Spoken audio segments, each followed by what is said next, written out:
ভালো মানুষ হওয়া মানে সব কিছু চুপচাপ সহ্য করা নয়।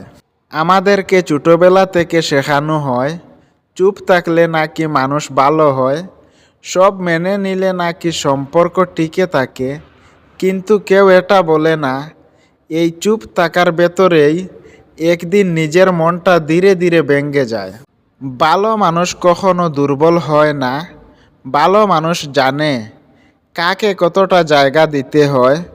ভালো মানুষ জানে কখন থামতে হবে আর কখন নিজের জন্য কঠিন হতে হবে। সব অপমান সহ্য করা যদি ভালো হওয়া হয় তাহলে আত্মসম্মানের কোনো মানে নেই। সব কষ্ট নীরবে নেওয়া যদি ভালো হওয়া হয় তাহলে নিজের অস্থিরতাটা হারিয়ে যায়।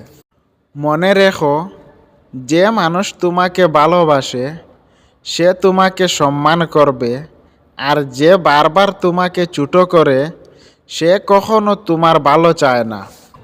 নিজের জন্য কথা বললে তুমি অহংকারী হয়ে যাও না, বরং তুমি তখন বুঝিয়ে দাও তুমি নিজের মূল্য বুঝো।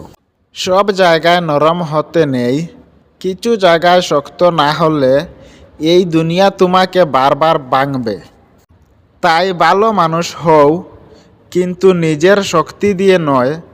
ভদ্র হও, কিন্তু দুর্বল নয়।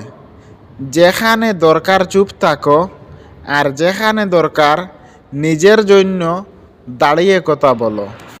কারণ শেষে গিয়ে তোমার পাশে থাকবে না সবাই, থাকবে শুধু তুমি নিজেই। ভিডিওটা যদি ভালো লাগে তাহলে চ্যানেলটা সাবস্ক্রাইব করে রাখুন।